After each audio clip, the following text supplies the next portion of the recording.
The Dave Hooker Show. A presentation of Off the Hook Sports. Objective insight, expertise, top guests. Available on YouTube, Apple, Spotify, and the Off the Hook Sports app. Download now for free.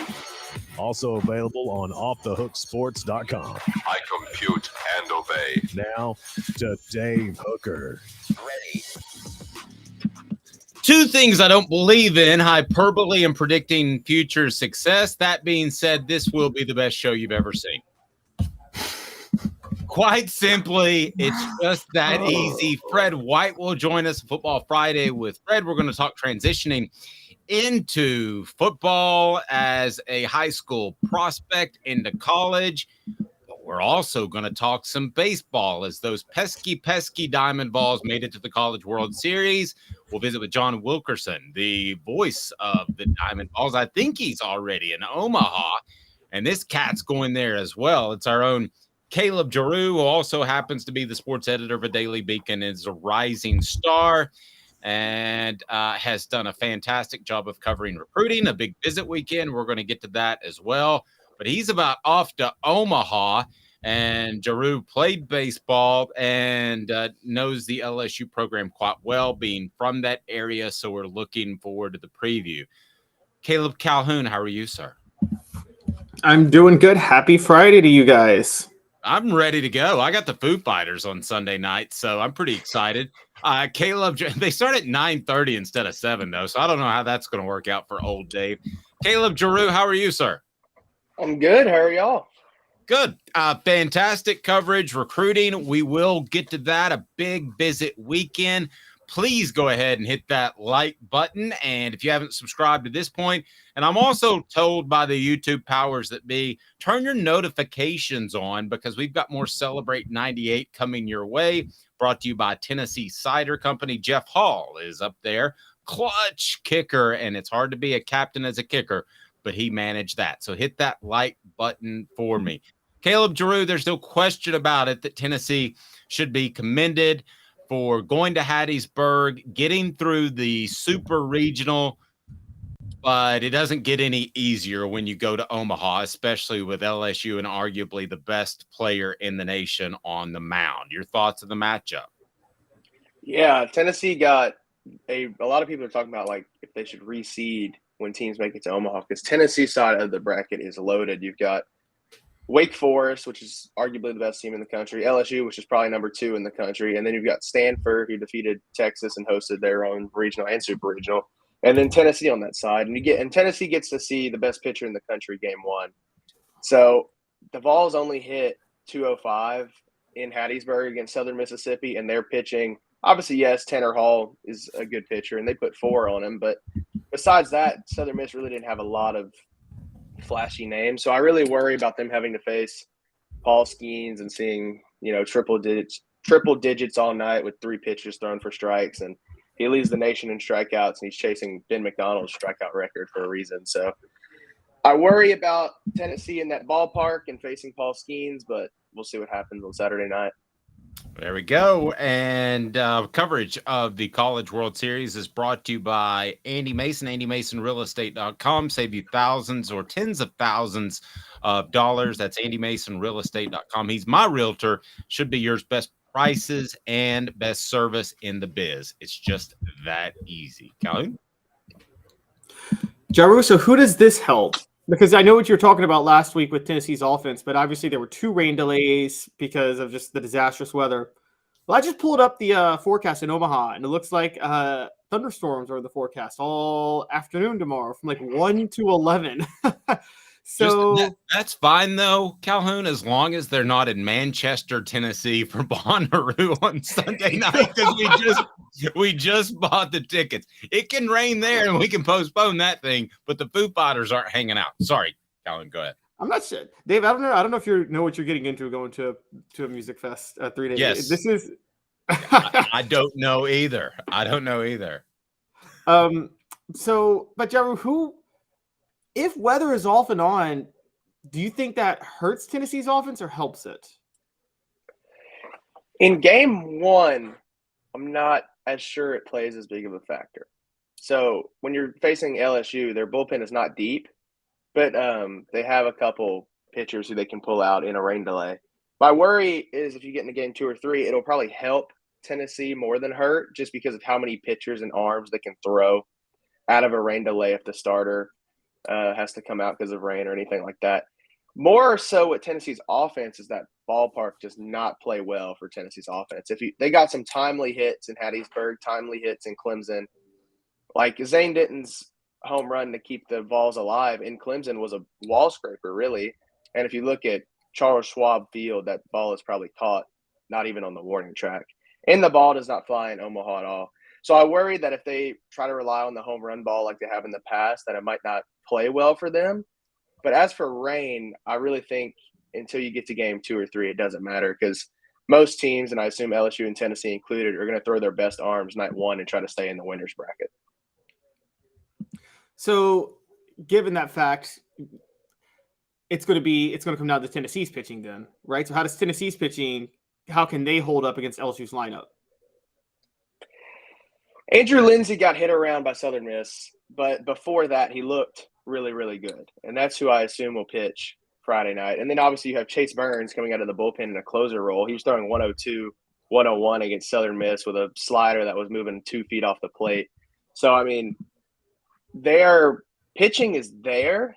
Just LSU has proven that they can hit good pitching. I mean, their lineup's hitting over 300. They have one of the top leaders in the country in RBIs. You have Dylan Cruz, who will probably win the Golden Spikes and be a top 5 draft pick. So not only will Tennessee have to put up with a lineup that consistently puts up 6, 7, 8 runs a game, you also have to face the best pitcher on the mound. And that's really why LSU has gotten to the point they're at this season and why they took 2 of 3 from LSU earlier, or took 2 of 3, from Tennessee earlier in the year. So if there were 2 or 3 Tennessee position players that you would point at that need to have a big game against LSU, because you're right, you stay in that winner's bracket, it changes everything basically. So there are 3 guys that are position players, not pitchers, that need to have a good showing Saturday night. Who would that be? Well, I think the bottom of the lineup has to produce at some point. So Cal Stark is obviously probably going to end up in the 9-hole again, your catcher. Getting his bat hot in Omaha would be huge to roll over that lineup because in Hattiesburg, it felt like that the 7, 8, 9 spots, or really just the 8, 9 spots, were kind of dead. And then you get stuck not being able to roll over the lineup, and you have to lead off 9-1-2 instead of 1-2-3 and just that whole deal. So I feel like the bottom of the lineup has to produce. And you also look at a guy like Blake Burke where you know the production is there. And he had a good weekend in the Super Regionals, but he's kind of slowed down in the second half of the season. So if he can play to his potential, I think Tennessee will be in a really good spot. And then you just look at a guy like Jared Dickey, who's been consistent, and just as long as he doesn't fall off and he keeps hitting at a high clip and keeps producing at the plate, then I feel like the Vols could have some success. Guys, y'all call me the LSU homer, but who's the bigger LSU homer, me or Jarreau? Because it sounds like he's picking LSU to win this. It does sound like you're picking LSU to win this, but I can't go against that when you have Golden Spikes potential winner, and I mean they're LSU's really good. That's what I mean. I don't think anybody can beat Paul Skeens right now unless it rains in the 3rd inning and Paul Skeens can't come back. I think LSU has a pretty good shot to win this first game. Now, if the 2 match up in the losers bracket in a couple days and LSU is rolling out a bullpen game, then I'd probably pick Tennessee. But I don't think anybody can pick against Paul Skeens at this point. No, that's fair. Go ahead and click that like button. If you haven't subscribed yet, do that. Turn your notifications on. Let's grow this thing today because you should be excited. The College World Series. People have asked me for years, what kind of sports do you like? I like the sports where people go home crying or they go home with just incredible joy. And the College World Series is that. So I get excited for events like that. I think you can probably hear it my voice. Caleb, is this team, I know last year's Vols didn't make it to the College World Series, but is this team better suited from a mentality standpoint? Because they're not as cocky. They're not as vociferous in their confidence. Are they better suited to go to Omaha and have success than last year's group had they made it? I think more so they just don't have as big of a target on their back. There was no expectations for this team because you lost 8 defensive starters. So everything they've done from this point, and you've heard some of the players talk about it too, they're playing with nothing to lose. You go to Clemson as the 2 seed and their regional, beat them. You go to Southern Miss, everybody isn't picking you to win. So it's really, there's no target on Tennessee's back and you're playing with nothing to lose. And any team with nothing to lose is very, very dangerous at this point in the season, especially in baseball. You know, you've been around this program a lot. You've covered them throughout this season. And I don't want to read too much into a couple of quotes, but I've read a couple of quotes that kind of speak to quiet confidence, which is the exact opposite of last year. Do you feel that kind of being around this team? Yeah, and I think it's more so just the personalities on the team. Last year you had a lot of guys like a Drew Gilbert who like to show a lot of emotion and stuff on the field, and you still have that this year with Christian Moore. But I would say he's probably the only one that really is as outspoken and emotional compared to last year's team. I mean, you look at a guy like Zane Denton, and yeah, he'll bat flip every once in a while, but it's nothing like we saw last year where they're walking, 45 feet down the line. And you think of like a Griffin Merritt compared to anybody else from last year's team, like a Trey Lipscomb who led last year's team. And it's just, I feel like it's more personalities, and then it's kind of contributed to a quiet confidence with this team versus last year's personalities contributed to a loud, outspoken, bat flipping team. And really, I mean, this team is second in program history in home runs. So it's not like it's not like they're not hitting the home runs. They're still hitting them. It's just the personalities on this team don't bode as much for the outspoken and loud and everything we saw last year. It is funny to think about. We're talking about Tennessee eking into the College World Series as almost an off year. I mean, it's not an off year. It's a sign of where the program has gotten to. All right, I want to get to the official visitors, but first, real quick, and fill this out on the message board. I want to hear your thoughts. They're going to build that Neyland Thompson Bowling fan experience thing between Neyland Stadium and Thompson Bowling Arena. I've been told that means more potential arena shows in Neyland Stadium besides Kenny Chesney. Lord, nobody needs to see that again. But as far as one act you would like to see in Neyland Stadium, the correct answer is Metallica. But after that, who would it be? And I want to hear the message board, but first the Caleb's before we get to the official visitors. You go first, Calhoun. Since I was born, if somebody says Kendrick Lamar, I'm going to get physically ill. Kendrick Lamar is amazing. I saw him at Firefly a few years ago. He's an amazing performer. Give me your big. But I had already said Taylor Swift, so Okay, I'll give you some love on Taylor Swift. Not my style of music. What about you, Jarreau? I don't know. I really don't. I mean, the first thing that popped in my head was the Red Hot Chili Peppers because they only went to like the Braves Stadium and stuff like that. So I guess they could do Thompson Bowling. They're in Chicago for Lala. You want to roll? Not to Chicago. All right, we've got Bing Crosby, Lil Wayne. That's what Butch Jones said. Wow. And Nickelback on yes! our message board. Love Nickelback. Nickelback is absolutely the worst band in the history of man. You know what? The more people hate Nickelback, the more I love them. I just feed off the hatred of Nickelback, and I just love them. Right, you're like the Miami Hurricanes of the 1980s, is what you are. There's a 30 Nickelback and Avril Lavigne. I would see them in concert tomorrow. Oh my gosh! Official visitors. June is a big recruiting month. We now know that. So give me an idea of how big of a weekend this is. And I want to ask you about some guys one by one and run it down the list. Yeah. So, I mean, last weekend there were 2 official visitors, and this weekend you have 12. And the next weekend, I think we're talking 20 or so. So it just keeps getting bigger as we go through June. But this weekend will be pretty massive for a lot of guys who are fresh off of Georgia or Alabama official visits to kind of see Tennessee and hope that Tennessee can compete with those bigger schools. Well, let's go. Let's start out. I want to ask you about several guys that'll be in town and your thoughts on whether or not the Vols can land these guys. Williams Nwaneri, a big name, obviously, as you wrote on offthehooksports.com, 6'5", 250 pounds, defensive lineman. An interesting size there as he could grow into a defensive tackle, but sounds like an edge rusher to me. A lot of schools after him: Georgia, Oklahoma, Oregon, Missouri. What do you think of Winery? He's a curious case because his first visit to Tennessee was in January. And I don't think very many people thought anything of it. And then he just loved Tennessee and loved Rodney Gardner. And now Tennessee is catapulted to like 1 or 2 on his list. So this weekend will be his official visit. And if he can continue to build those relationships, and if Rodney Gardner continues to recruit him heavily, I think we could see him at Tennessee. And obviously you see Josh Heupel's Missouri connection still showing here. And there's a couple of assistants with very good Missouri connections. So, I mean, he's the number 2 prospect in this class. And it really seems like a two-way battle right now between Tennessee and Oklahoma. And you saw some last weekend of Oklahoma trying to not, I guess, recruit against Tennessee. So Oklahoma sees Tennessee as the biggest competition right now. So I would hope, or I would think that Tennessee is probably 1 or 2, and this official visit will be very big to see if they can actually be 1. Jarreau, moving on, defensive lineman Kamarion Franklin is out of Lake Cormorant, Mississippi, which is in DeSoto County. For those who don't know, I grew up in Memphis. DeSoto County is right outside of Memphis. I have a lot of family who lives there. How is Tennessee kind of building a pipeline into that, trying to work on a pipeline into that West Tennessee tri-state region? You know, Memphis, Arkansas, Mississippi, right around there?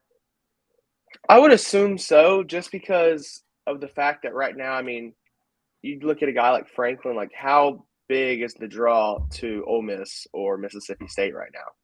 Like, yes, Lane Kiffin is building and they have momentum at Ole Miss, but still, compared to Tennessee, I mean, it's a pretty easy competition there. And then you look at, I mean, Arkansas has some recruiting power, but not much. And then, I mean, Missouri is kind of a joke. So Dave loves that. Jarreau just got a raise. So realistically, Franklin, it seems like Tennessee is a pretty high contender for him. He's also going to officially visit LSU and Auburn. So, I mean, even looking at those schools, you're still not seeing your Mississippis, your Arkansas, your Missouris competing for him. So I feel like the higher prospects in the West Tennessee area, like you said, are priorities for Josh Heupel and his staff, and specifically trying to keep Tennessee kids in Tennessee. And when you think about Memphis, it's super far away, but it's still in-state recruiting. So I feel like that is a priority for them. Yeah. What the hell is a show me state anyway? Offensive tackle Daniel Calhoun on the message board. We had someone ask if Caleb was related, which would give Tennessee a good tie, and I don't think he is. What do you think? Not to my knowledge. Yeah, what do you think? We're all related, basically, right? Daniel Calhoun would be a big one. 6 foot, 6.5, 330 pounds. Those are the type of big dogs, I'm telling you, that Tennessee needs to win some of those battles, and he would be a good one. Where does Tennessee stand with him? Yeah, I don't think they'll win this battle. It seems like Calhoun is starting to trend more towards Georgia, and he'll probably end up a Georgia guy. He's a Georgia prospect in state, so it seems like Georgia is the favorite right now. But as we've seen in recruiting, anything can happen. So if his official visit weekend goes good, he's a big Glenn Ellerby guy. So if his official visit weekend goes good, then we could see Tennessee go back to his top schools.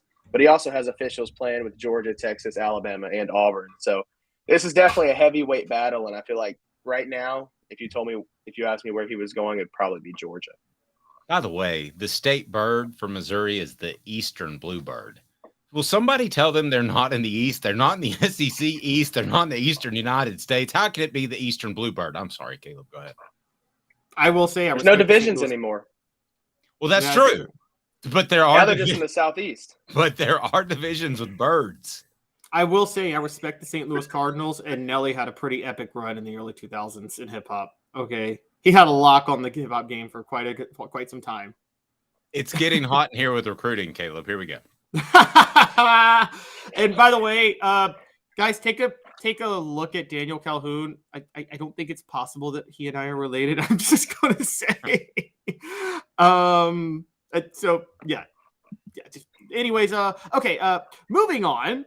Josh Heupel does have Florida ties, and they need some help in the secondary. So let's talk about quarterback Kai Bates. What do you think Tennessee's chances are for him? Yeah, he's a name that's kind of recently been trending towards Tennessee. He received an offer in March during his first visit and kind of locked in an official visit that same weekend. So he's out of Edgewater High School in Florida, like you said, and he's officially visited Alabama, and he's also going to officially visit, Florida State. So he's 6'1.5", 180 pounds. He's a top 150 prospect. He also has an official visit to LSU next weekend. So there's a lot of schools in for him, and seeing Tennessee get an official visit after really just offering him a couple months ago is pretty big. I think Tennessee has some work to do, but they have the whole weekend to do it. So we'll see what happens. Braylon Staley, wide receiver, Aiken High School, South Carolina. Tennessee has had success in Aiken even before you were born, Jarreau. Well, I don't know about how much success they're going to have right now. It seems like Clemson has sort of become the leader for Staley right now in his recruitment. He was extended a scholarship offer from Tennessee in February, 6'1", 175, 4-star wide receiver. Obviously, Josh Heupel's offense is easy to recruit, so we could see that change. But right now, I'd say he's probably a Clemson lean. All right, linebacker Edwin Spillman, number 24 linebacker in the nation, 6'1", 216 pounds, number 5 prospect in Tennessee, Lipscomb Academy. That's the area where Calhoun says all bad prospects come out of. Well, Spillman is the younger brother of current freshman wideout Nate Spillman. So Tennessee has obviously been the favorite in his recruitment the whole way, but he's made it clear that he's going to go through his recruitment, not let his brother kind of influence his decision. So he's officially visited Florida State and Ohio State. Ohio State's kind of been big in his recruitment as well. And he's also has an official visit planned to Georgia. I would say Tennessee is still number one in his recruitment just because he's an in-state guy and his brother is at Tennessee. But he said it before that he's not going to let that influence his decision and not let what his brother's recruitment went through influence what he's going to do. So that'll be an interesting one to see. He's the number 253 prospect nationally. So big guy, linebacker. I mean, depth on the defensive side is always big. So I'm curious to see what happens with him. Yeah, pretty much everybody that says that ends up going to the school that they say they're not going to go to. And this is our second visit within like 3 weeks. So because he visited 3 weeks ago. Well, I appreciate him. Yeah, I appreciate him saying he's going to look around. And he should, but he'll go to Tennessee. Offensive tackle Marquise Easley, 6'7", 300-pound 4-star lineman out of Illinois. This is an interesting one because obviously you see the northern. Any prospect out of Illinois is an interesting one. I was just about to say, I mean, as a northern offensive lineman, dude, 6'7", so number 261 prospect nationally. He's a guy like we just talked about that would be a big pickup for Tennessee, and I would say Tennessee has a really good chance of getting him right now. Like I said earlier, though, Georgia is hot on his trail too. He's going to officially visit Alabama. He's announcing July 8th, so he's taking his official visits in, deciding on his college, and making a decision in July. So we'll see what happens, but Georgia hosted him already as well, and they're trending for him too. I assume Tennessee will probably try to recruit against Georgia with both of these offensive tackles and try to get at least one because, like you said, I mean, you can teach a guy how to block, but you can't teach him to be 6'7", 300 pounds. Hey, there are cats that are overlooked in Atlanta all the time. I want to ask you about Mr. Burns, Jordan Burns, 4-star prospect. He's going to Vanderbilt in Arkansas. Maybe not getting the love from Georgia, but I watched tape on him the other day, and I think he's really good. Yeah, I agree. I think he's a guy that's probably getting overlooked right in Atlanta. He's officially visited Vanderbilt, Arkansas, and he's officially visiting Tennessee. Arkansas and Tennessee seem to be 1 and 2 for him right now. But like you said, his tape is really good, and he's got a lot of skills that would transfer instantly to the college game. I mean, 6'1.5", 215-pound linebacker. I think at this point, I guess Georgia can compete for the number 1 and 2, like the Sammy Browns of the class, and just overlook guys right in their backyard that can probably play just as good. So then you have the commitments, quarterback Jake Merklinger. You have athlete Jonathan Eccles, cornerback Caleb Beasley, offensive tackle Jesse Perry. I love how they bring guys in here that can hopefully win over other prospects. I think that's a very smart way of doing things that used to be done, wasn't done by the previous 3 coaching staffs.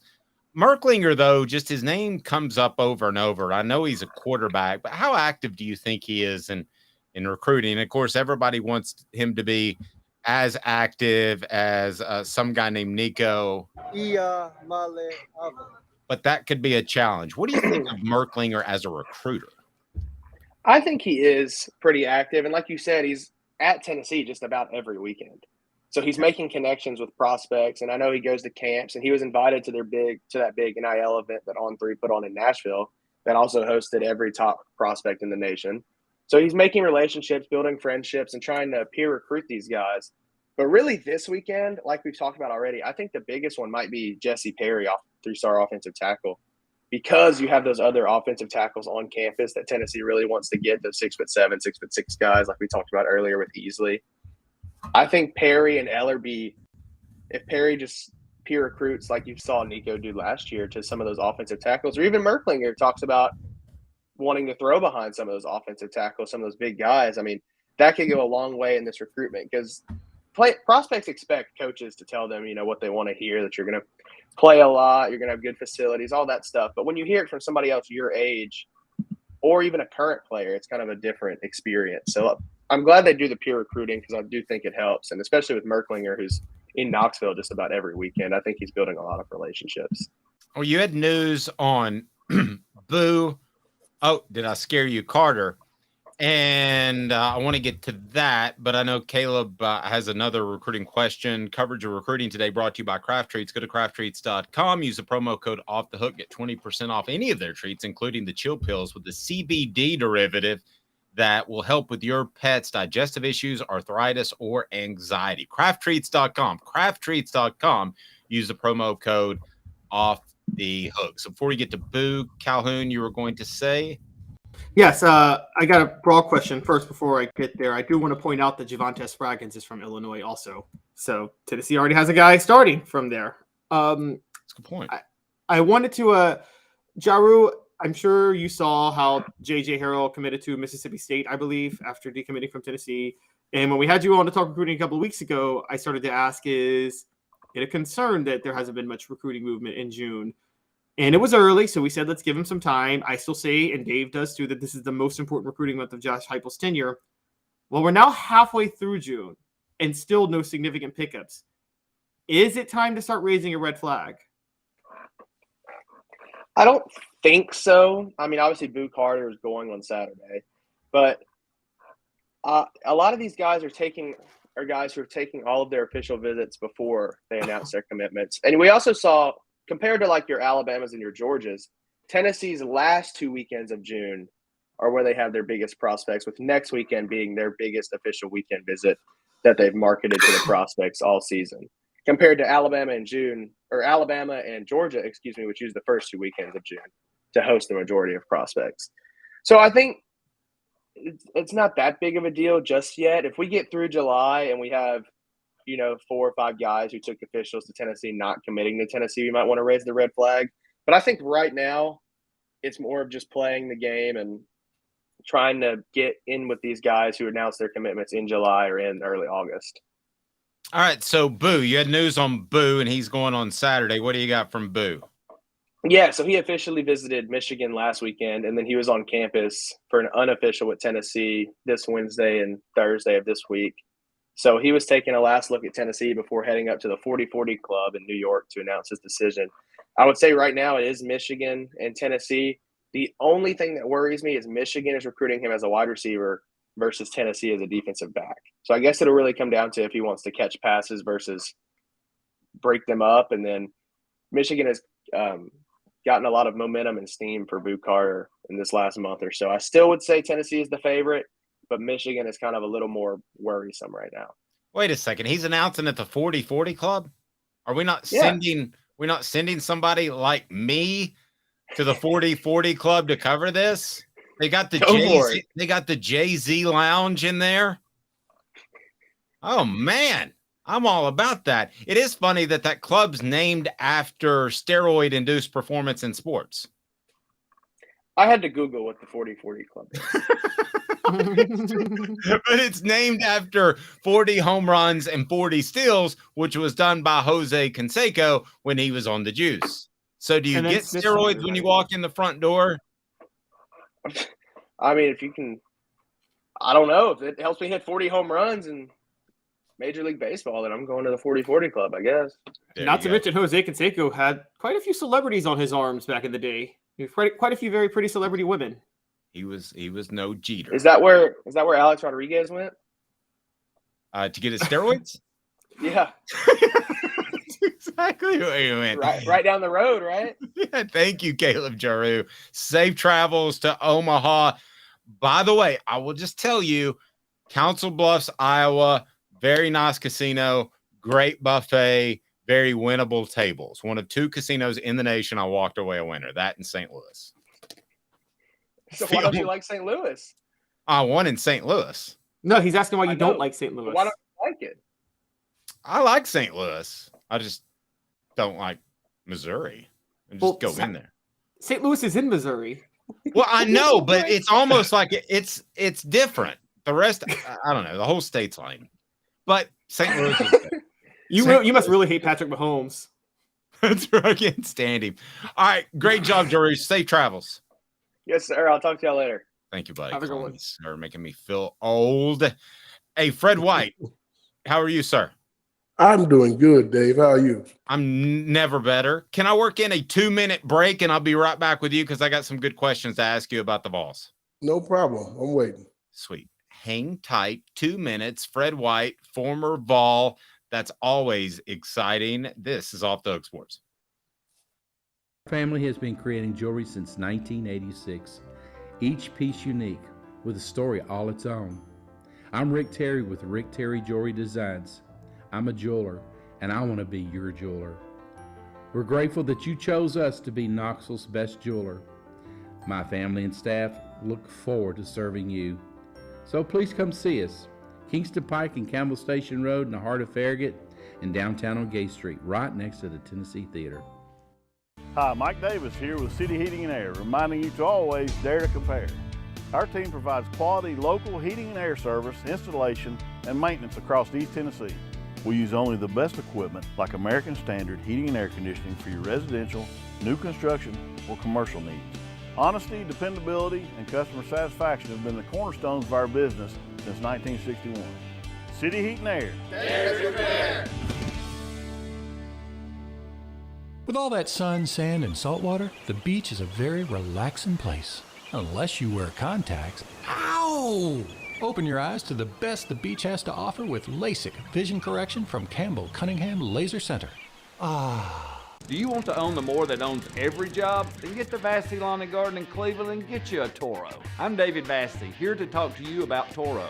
With a Toro Zero Turn, you'll get more out of every minute and you'll reach the finish line faster. At Vassy's, we like to say, no matter if you're mowing 3 acres a week or 11 lawns a day, homeowners and business owners alike find confidence in equipment they can trust from top to bottom. Vassy Lawn and Garden, Highway 60 North in Cleveland. Man alive, it's worth the drive. These mountains hold and defend a spirit far better than moonshine.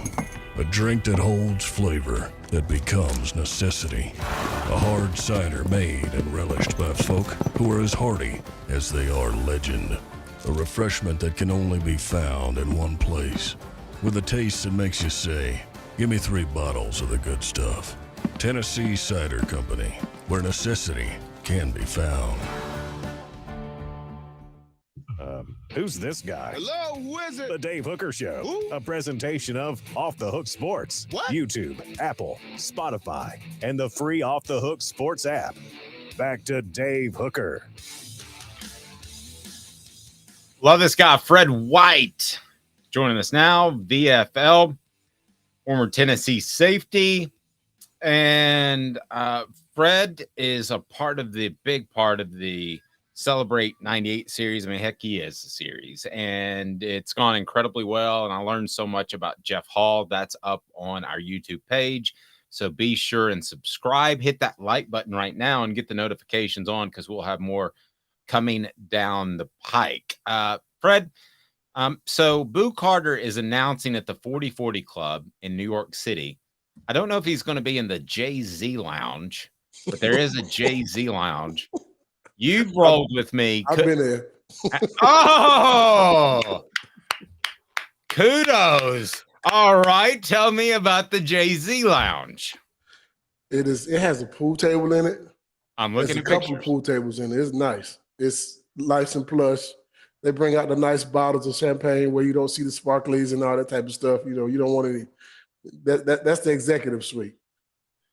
Nice. All right. That's pretty cool. Do you think I could roll into the Jay-Z suite and, fit in?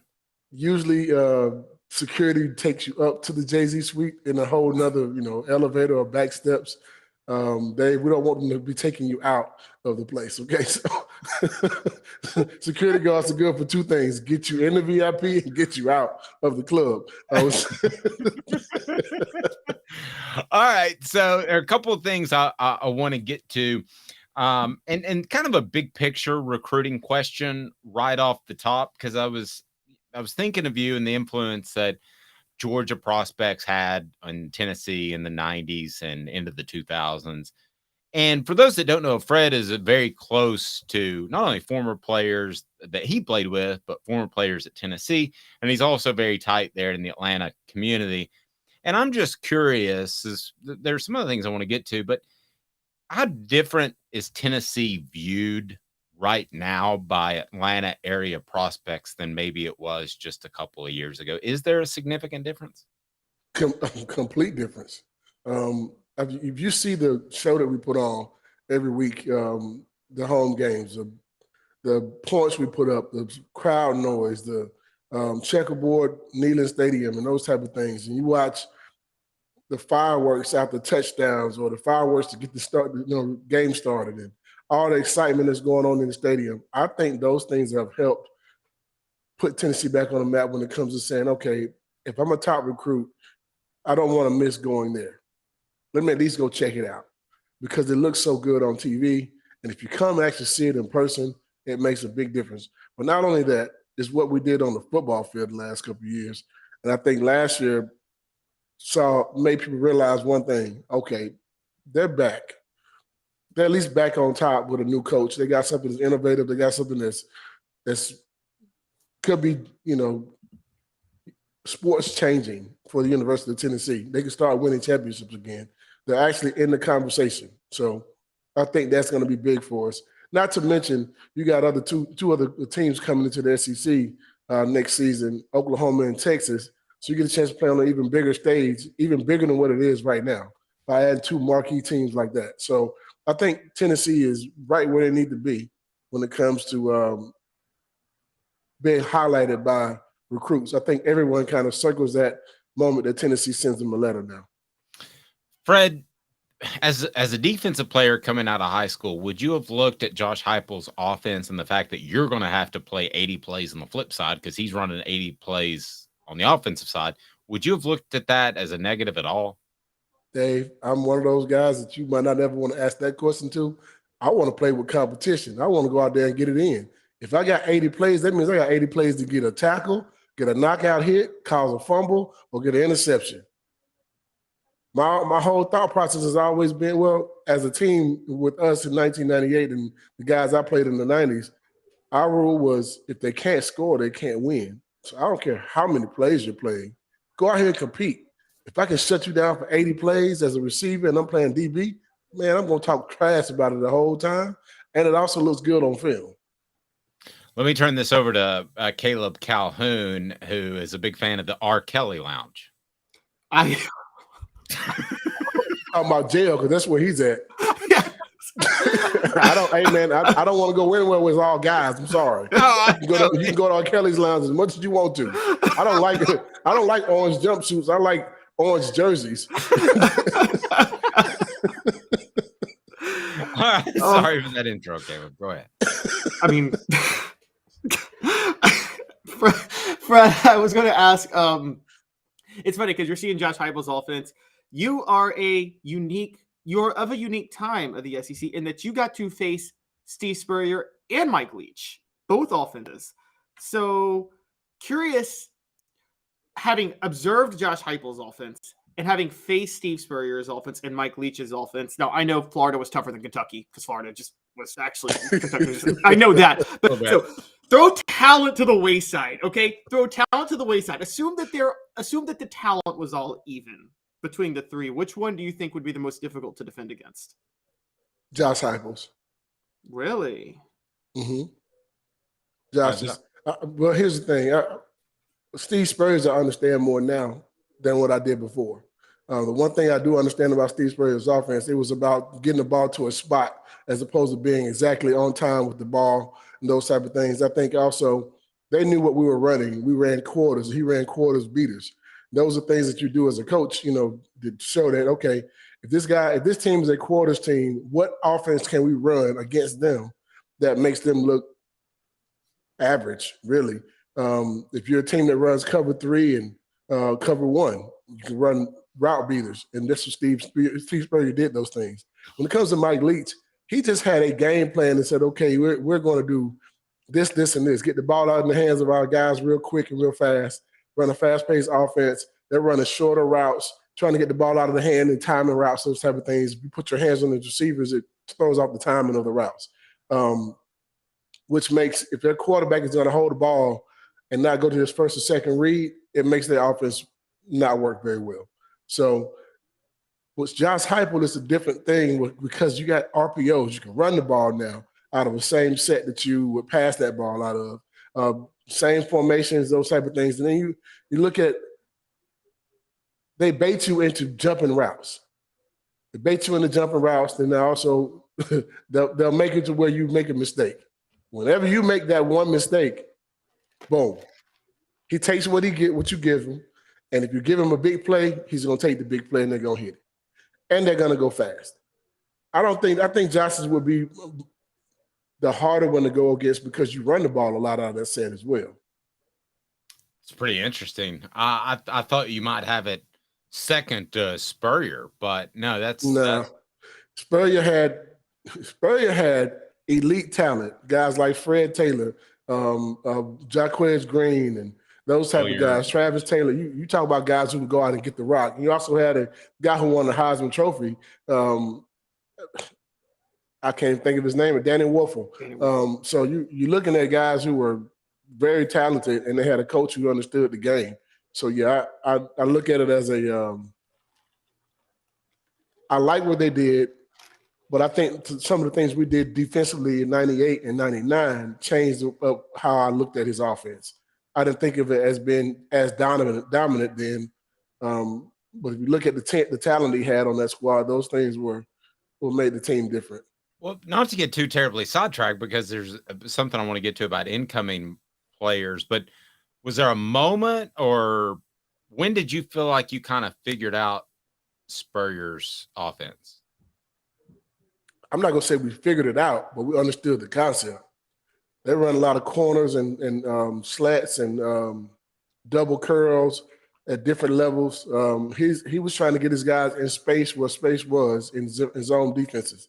He would run the same route on the same side. Say, for instance, you had a slot guy and a receiver on the outside. That means you have two receivers on one side, and then you have a tight end also on that side. And these two guys are off the ball. They'll all run curls at a different level, which means you couldn't cover it because you didn't have anybody underneath the other routes. Meaning your linebacker may have to drop underneath the curl from the tight end, and then your safety may have to drop underneath the curl from the slot guy. It leaves your cornerback wide open with a one-on-one situation on the comeback route. If he misses that route, it's touchdown. So Steve knew how to get things on different levels. And I'm not going to say we figured it out, but we understood the concept.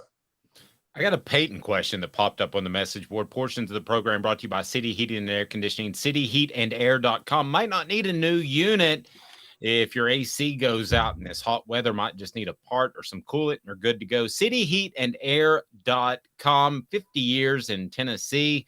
Integrity matters. Some others don't have that. So let's just say, for instance, that Tennessee plays Texas one day, which is going to happen. And let's just say, for instance, that a guy named Arch Manning is the starting quarterback at Texas.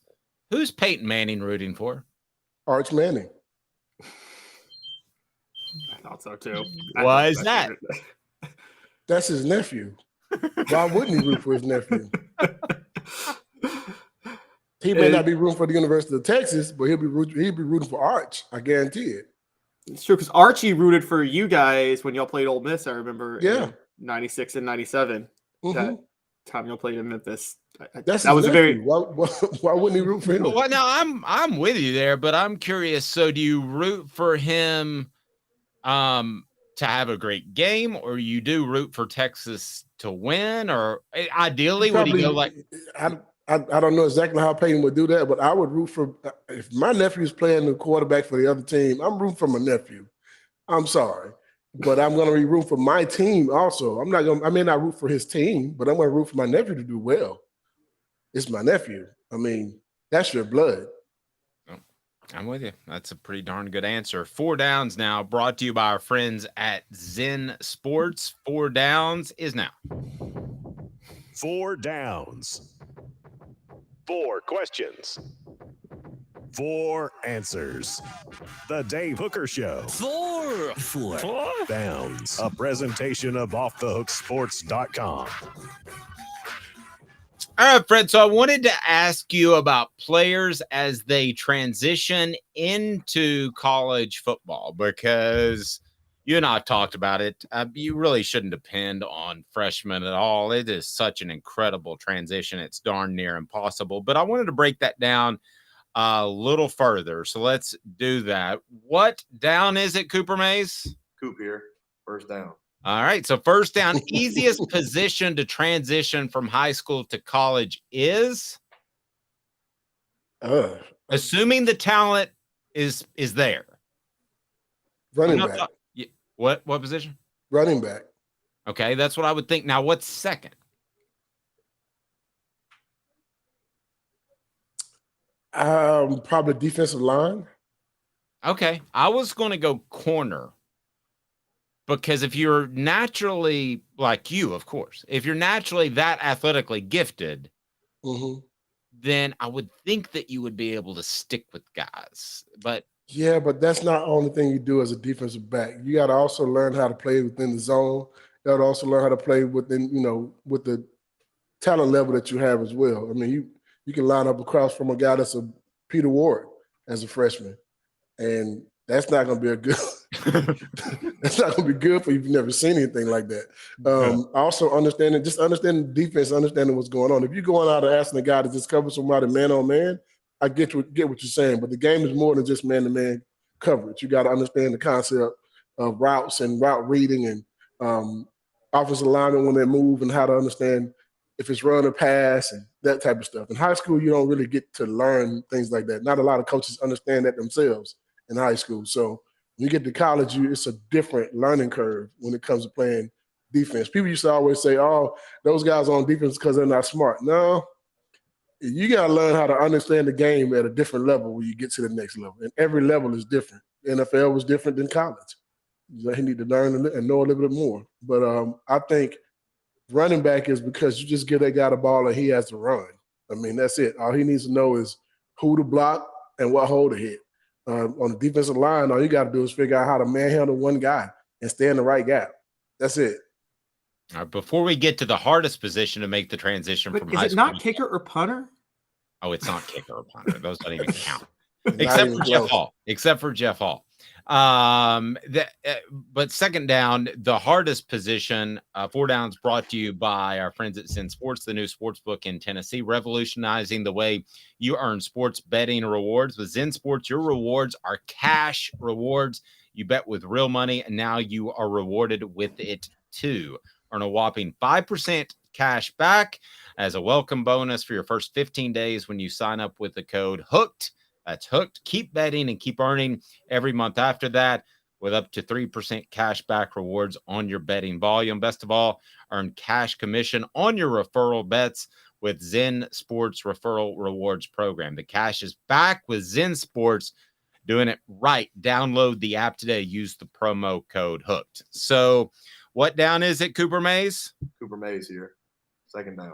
The hardest position to make that transition, Fred White, is? I would say the 2 hardest positions to make the transition, one is going to be quarterback, for one. You got to understand everything the defense is doing, understand your blocking scheme, and also most of the time your quarterback is who sets your protection.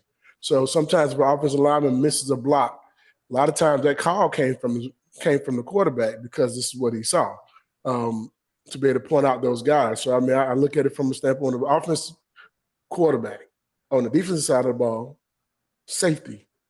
because you're the quarterback of the defense. You got to understand what your D-line is doing, your linebackers are doing, what formation they come out in, get the checks right. You're doing the same thing on defense as a quarterback is doing.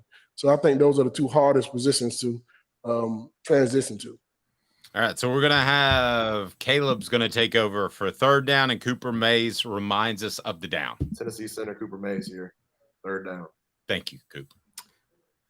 Yeah, so Fred, we obviously know about the Jamal Lewis making the very, very seamless transition to college and having All-American talent as a freshman. Among guys you played with, or maybe even guys you didn't, who's a freshman that you would say had the fastest transition to college football from high school? The only person I ever saw was Jamal Lewis. So there's no second? There is no second. No. That's pretty easy. Coop, what down are we on now? SEC center Cooper Mays here, fourth down. All right, so we move on to fourth down. Who did you not believe in back in your playing days? You saw him as a freshman, and you're like, that guy's not going to be a player. That changed your mind in the most dramatic fashion throughout his career. Is there any one guy that you looked at and you're like, I don't think he can play, and it turns out he was really, really good? No, I don't know of one. Most of the guys who came could play. And, most of the guys that came when I was in school, they were all the top player in their state or one of the top players in their country or whatever. So most of the guys who came on campus, I felt like they could play. I mean, they all showed us something in practice. I don't know of one guy that came in and was like, I don't know if he's going to make it. Because usually the guys will show you a flash real early. Somebody, they'll either be the guy or you can see him in the weight room or just watch their work ethic. You'll find out real quick if a guy has it. If a guy doesn't have it, you'll know very quick. And usually those guys didn't last long and they just left. Okay, can you tell one little story that came up in the Celebrate 98 thing? So there's a guy named Brian Darden, and I remember Jimmy Himes saying at the time that he was going to be Tennessee's next great tailback, and I don't think there was much questioning his talent, but he kind of came in with a mouth a little bit that ostracized him from his teammates. What do you recall about Brian Darden showing up on campus? And don't smile. Look at you. Well, because Brian Darden a good friend of mine. I know. That's my dude. I know. He would tell you the same thing I'm about to tell you now. He probably should have kept his mouth shut when he got on campus. I'll tell you that in a heartbeat. But Brian Darden, with all due respect, though, Brian Darden was the number 2 running back in the country behind the guy that went to Kevin Falk that went to LSU. So they were the top 2 running backs in the country, and everyone in the country wanted Brian Darden. So when he came to Tennessee, we felt like he was going to be a home run hitter. He was in my class. He ended up going to Fork Union. I think that's a prep school for 1 year. Then he came in. Yeah. And when he came in with a lot of hype now. I mean, if you watch his highlight films and you see the things he's done as a football player, you're like, okay, he got it. He walks in, he looks the part, he works out hard, he's fast, those type of things. And one thing, though, you don't come into the University of Tennessee, our locker room was different. This is where you have leadership. You don't walk in and tell people you're going to be the starter. You're going to take somebody's position. Hey, man, go out there and get the job done and just do the work. We had a rule where if you were a freshman, you didn't have any say.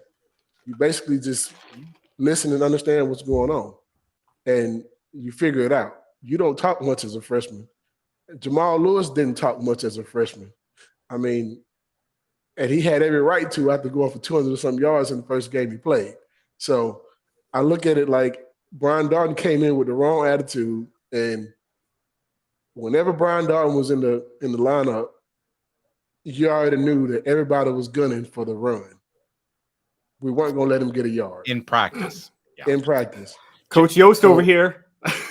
We didn't care if they were throwing the ball at all. We just knew that if Brian Darden was in the backfield, we're not going to let him get a yard.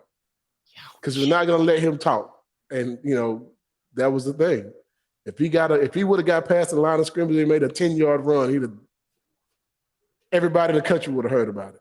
So Jamal Lewis is the one player that I can. Well, I'm not say the only one, but up there number one that I saw one play out of. And this is before I covered you guys. I mean, I wasn't at practice and all that stuff, but he's the one player that I saw one run from, and I said that guy's special. I can't remember when the run was, but early that season, I was like, whoa. And the term I immediately used was bull in a china shop.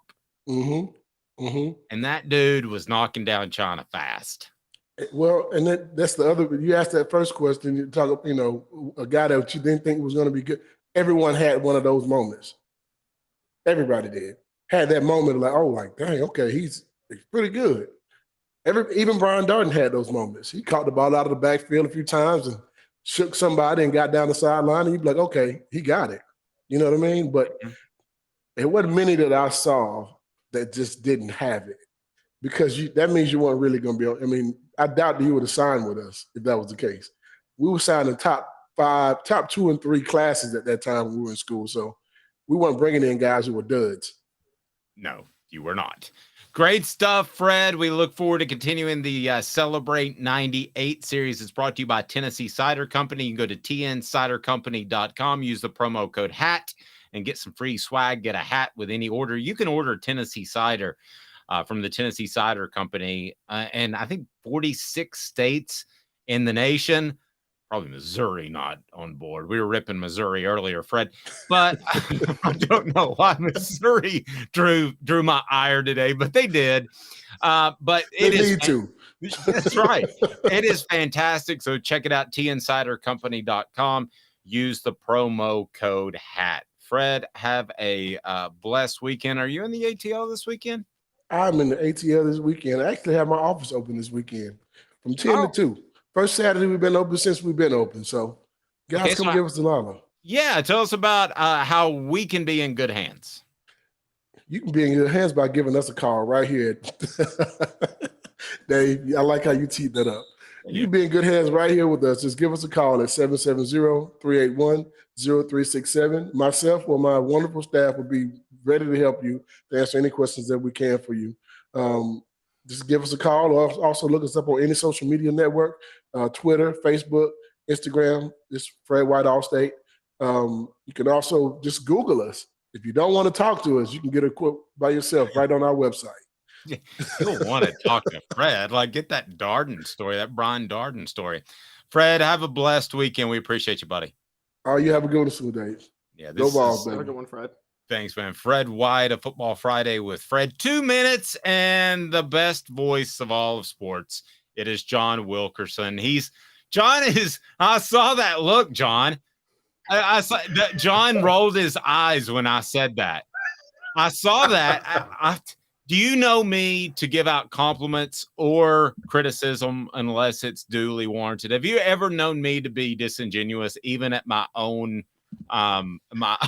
own trouble?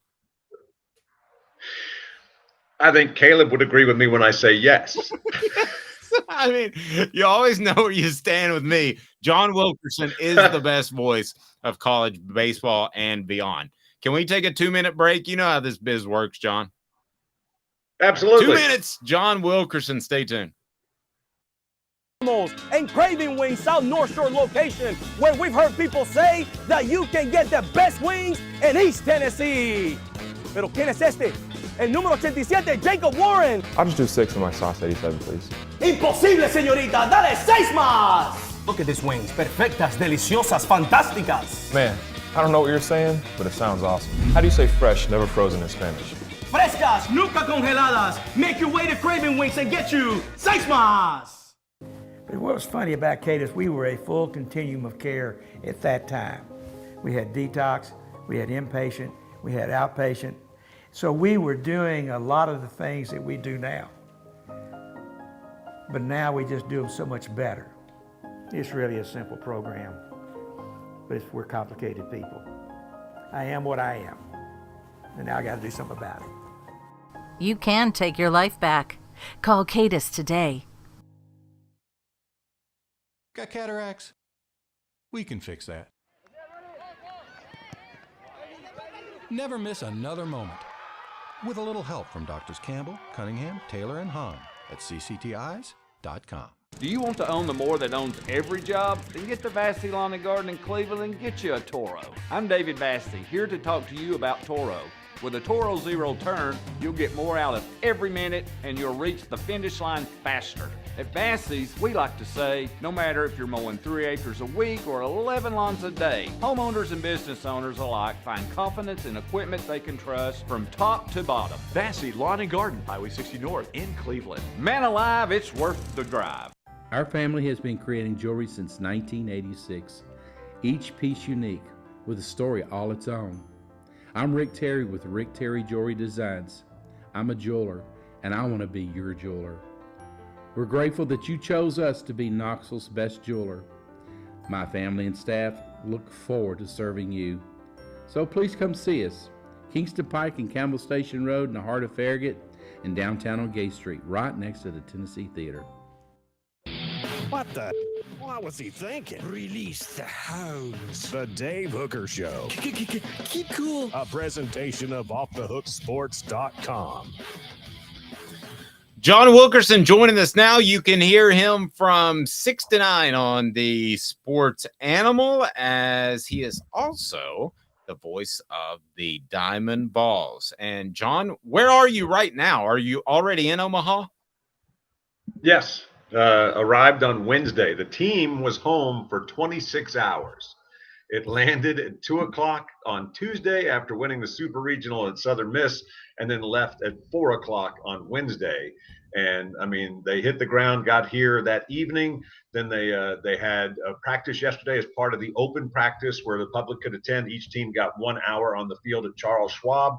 And then they had their media availability, a couple of Vols, and Tony Vitello got to take some questions. Today they'll practice for about 2 hours while the first game is going on between TCU and Oral Roberts. But it's been one thing after another, and they play tomorrow night. It's fast. John Wilkerson, would you like to know why Omaha always makes me think of Mike Stoll?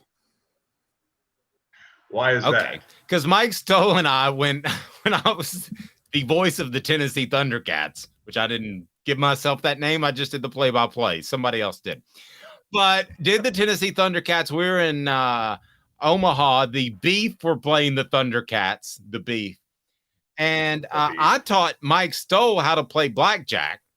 I lost immediately.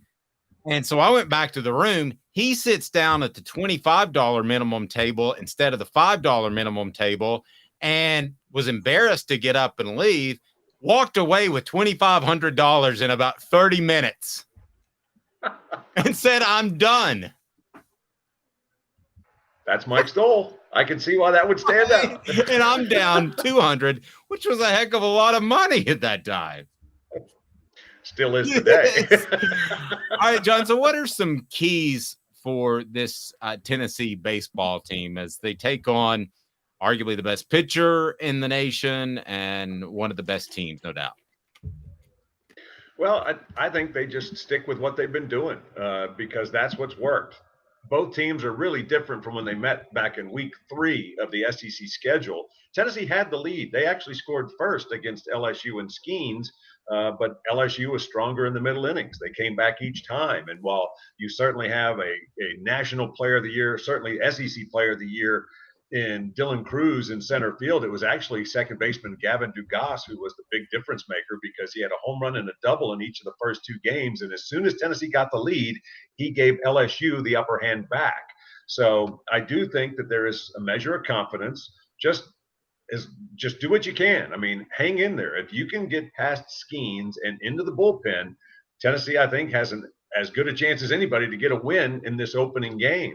Andrew Lindsey didn't have his best outing against Southern Miss in the Super Regional, but I do think it's going to be better suited in terms of the activity here.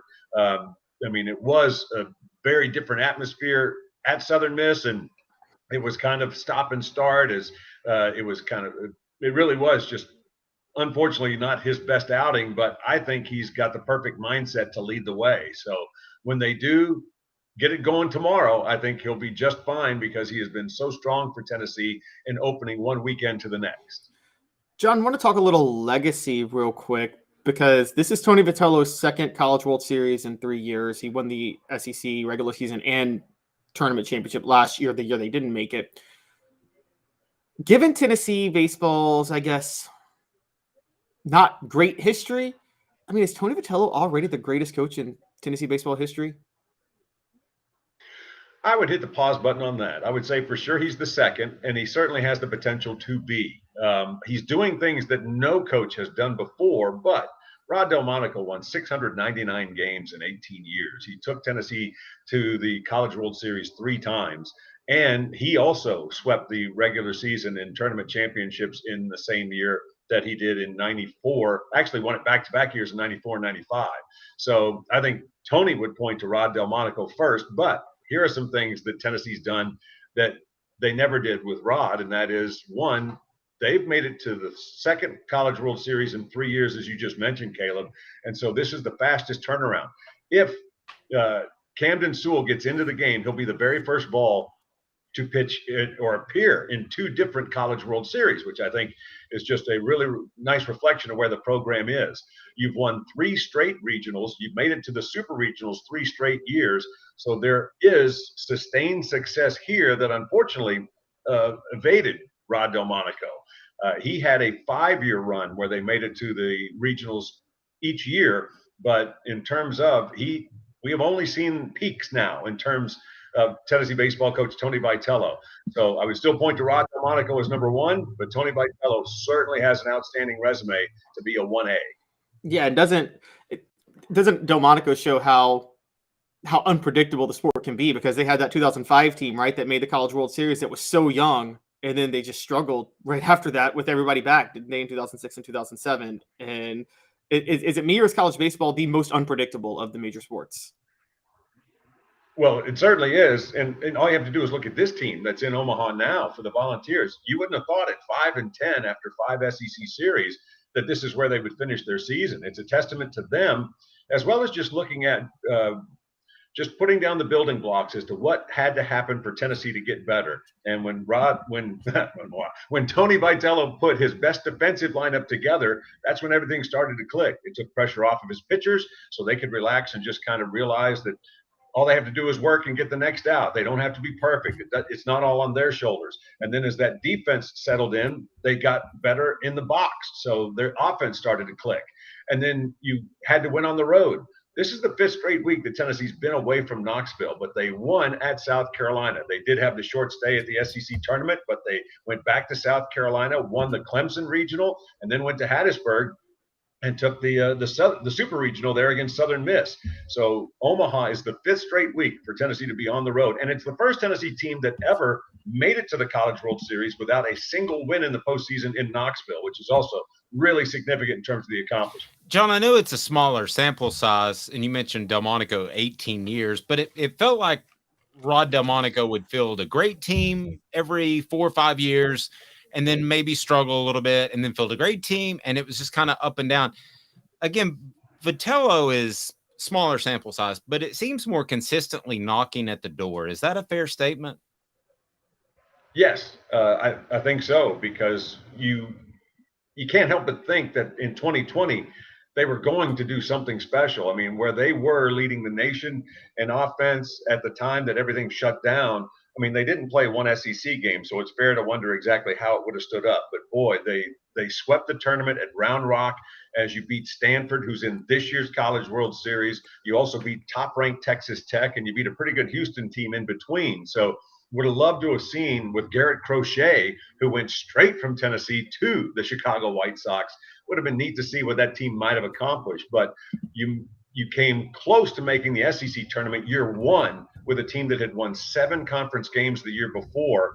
You make it to the NCAA tournament for the first time in 14 years in year 2, and you haven't missed it since. So I do think that what Tony Vitello, and I think a big part of it is Frank Anderson's been here every step of the way as pitching coach. Josh Elander has been the engineer of the offense and recruiting coordinator the entire time that Coach Vitello has been in Knoxville. And so you've had just incredible stability on the staff.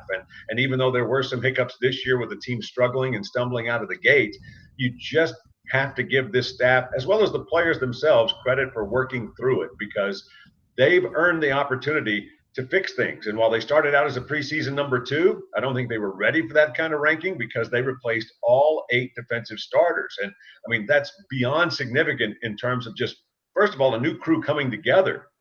But they've done that. And as we talked about earlier, I think Tennessee's certainly playing its best baseball right now. And that's when you want to be, for sure. No doubt. John, obviously, Tony Vitello and his crew, they want to win it all. But what should be considered a success by Tennessee's fan base out of this trip to Omaha? Well, you certainly want to win at least one game. You didn't do that in 2021. You got shut out by Virginia, and then you lost to Texas as the Longhorns pulled away in the second half of that ball game. So I do think this time you're going to feel pretty sorry about it if you don't get a win. But I'll also point to the fact that this was a team that at the halfway point of the SEC season, you wouldn't have thought they would have a chance to make it. I mean, some people were saying they were going to miss the NCAA tournament, let alone get the chance to go win a super regional in Hattiesburg and make it back to the College World Series. So I think with the way they have fought through what they've faced, this has been a successful season. But in terms of making it back to the College World Series with such a short turnaround, I do think that Tennessee needs to mark just to show that progress as a program as a whole. Now you beat me to the punch. That was going to be my follow-up. To me, it's already a success. Great stuff, John. Have a fantastic call, and you're a treasure, man, to Tennessee's fan base. So love you, man. Take care. Be safe. Dave, always appreciate it. Caleb, hope you guys have a fantastic weekend, and thanks you. John Wilkerson. Have a good one, John. And he will have the call, and he's as good as they come. We've got some breaking news that we want to get to right now. Involves a Tennessee football player that has been charged with a very significant crime. Brought to you by Vassy Lawn and Garden. Man alive, it's worth the drive.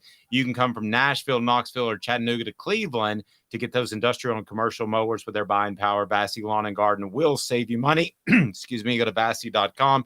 Vassy Lawn and Garden, man alive, it's worth the drive. So here we go. We've got some news that is not great for Tennessee. Jalen McCullough indicted on aggravated assault charge. What does this mean for Jalen and the Vols, do you think, Caleb Calhoun? It's not good. This is based on the incident, for those who don't know, that happened 8 months ago where both parties, by the way, acknowledge a drunk guy walked into Jalen McCullough's dorm room.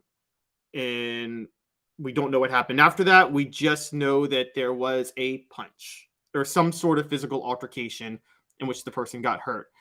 Now, as far as we were aware, the person was claiming he drunkenly walked in, but then he left and that McCullough followed him out and punched him in the stairs. McCullough and his team and his roommate, Warren Burrell, were both claiming no, after they told him he went to the wrong apartment, he got visibly aggressive and pushed back, and then that's when they fought him. So it's kind of a he said, she said. We didn't sit on this grand jury, so we don't have all the facts. We don't have the facts they have. The bar for an indictment is obviously a lot lower than the bar for a conviction. But they did vote to indict him based on the details of the case, which would suggest, I don't know if you keep him suspended until this clears itself. Cases can take a long time. But yes, it's not a great situation for Tennessee when McCullough is their most experienced safety. Well, it's one of those situations, and I hate drawing parallels in legal cases because everything's different. This is way different. But it's one of those situations that I wonder if it could sideline him. You know, we saw A.J. Johnson get sidelined for 4 years. Yeah, what apparently has been a completely baseless charge. But with Jalen McCullough, I'm not saying 4 years at all, but you do wonder if this drags on into the fall. We all know that the legal system moves incredibly slow. Is he having hearings and those sorts of things into the fall? That can't be a good thing for anybody. I don't care if he's 100% innocent right now. This just taking the next step is a significant piece of news as it pertains to Jalen McCullough and his ability to perform at his utmost for the Vols. Yeah, this is a big deal. And then there comes a philosophical question, because constitutionally, the accused has a right to a speedy trial. But as we know, our state governments across the country skirt that one bill of right a lot. Okay, again, AJ Johnson did not get the right to a speedy trial. He had to wait 4 years and put his whole career on hold, only to be found innocent within like 30 minutes of the case concluding very quickly. So, Dave, what do you think philosophically? If you're Josh Heupel, do you say, I'm playing the guy? It's on y'all to build the case. If you think he's guilty, convict him. But until you convict him, I'm not going to put his career on hold just because you guys don't give him the trial in time that he needs. Well, how many games did he miss last year? Do you remember? Because it was like 2 weeks. He missed the Alabama game. Yeah, he missed the Alabama game. So I would say this. I would go ahead and play him. That wouldn't stop me. I mean, at the end of the day, this is punching a guy. And yeah, I would be lying to you if I sat here and said that I didn't punch a guy in college on more than one occasion. So I'm not going to come down holier than thou. And I definitely would have punched a guy if he'd have walked into my girlfriend's room. Now, the gray area is, Caleb, how far did he follow him out? How drunk was the guy? Did he say, hey, man, you're in the wrong room, and the guy immediately left? Or did he hang around and say, hi, your girlfriend's hot, or something like that? I mean, the amount of gray area could fill Albert Einstein's head. So, I mean, I don't know how this shakes out. I would think that wouldn't there be some sort of resolution before it actually goes to jury trial? Wouldn't you think? You would have thought, but maybe, again, maybe this is a McCullough situation where he doesn't want to settle because he feels that he did nothing wrong, and he wants to make the point that he did nothing wrong. And so, I mean, I can't fault that. I can't blame him for that. Now, on the message board, Rocky Top Tom says, there is no philosophically. If I'm coach, I don't want this mess anywhere near the program at all. Don't care about fault. Don't care about context. If I'm coach, I care about the program. I respect your opinion here, Tom. I do.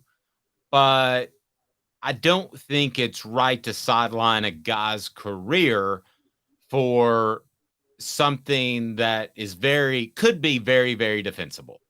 I don't know how defensible it is, and evidently there's enough gray area where they're going to pursue the charges.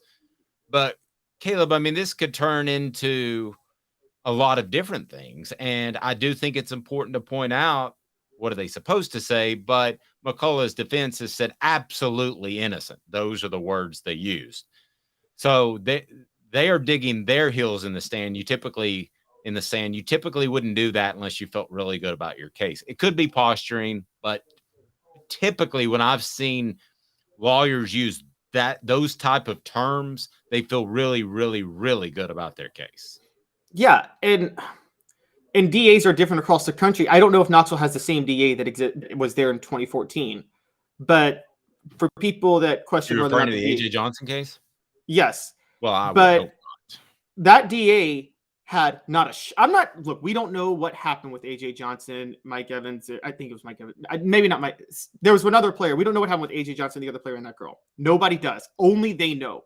What we do know is there wasn't a shred of evidence, and there was going to be an easy acquittal, and the DA still brought the case and spent 4 years on the case. That was an obvious case that they were going to lose. They were obviously going to lose that case, and they still spent 4 years on it.